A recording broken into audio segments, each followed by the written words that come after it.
Yes, unusual ground markings. A recent study found that 53% of all UGMs are made in wheat. But there are also enigmatic markings in oats, corn, and ice.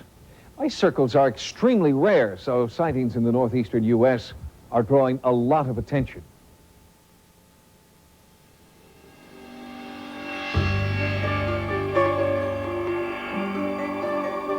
Perfect circles of ice, created by a cosmic compass.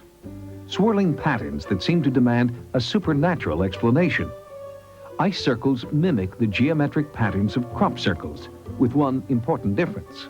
The patterns are appearing in ice that is too thin to support a person, virtually eliminating the possibility of human intervention.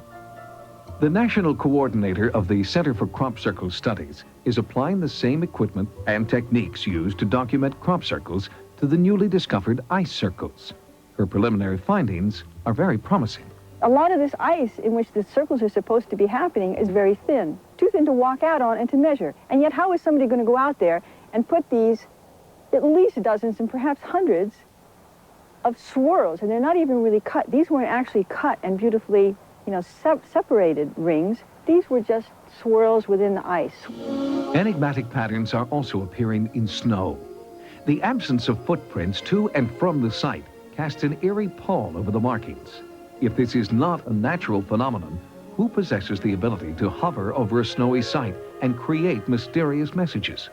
Mainstream scientists dismiss this theory of extraterrestrial intervention, but they can't agree on an earthly answer either. Some hydrologists think water currents are responsible, but circles have formed where there was no perceptible current. Meteorologists who have looked into the phenomenon blame weather, but don't know why or what kind. For geologists, it's an Earth mystery with no explanation. One scientist who does have a possible explanation is John Burke. He has studied crop circles for the last 10 years and feels his theories about grain markings may apply to ice and snow markings as well. Burke believes an atmospheric anomaly called plasma is the key to the circle mysteries. We believe that plasma forces are involved in creating crop circles because plasma is nothing more than electrified air particles.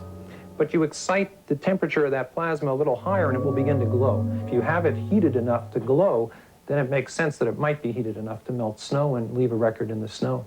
Because certainly it would be nice to have a winter tapestry to record these events on, because there's no reason to believe they're seasonal. They quite likely occur year-round. Here we've got some snow circles on a frozen lake that, if you look closely at the structure of them, is not unlike what you see in a lot of crop circles. In this case, you could imagine that as a ring with standing crop in the center, and that's quite a common formation. Now, the same plasma mechanisms that form crop circles could be expected to be making these kinds of marks in snow if the plasma was heated sufficiently to melt the snow. So this is quite possible, a winter equivalent of crop circles. Paranormal investigators believe natural phenomena can't adequately explain the seemingly intelligent ice, snow, and crop designs. Given the random power of natural events like tornadoes and hurricanes, the orderly circles and intersecting lines here seem to demand a more supernatural explanation.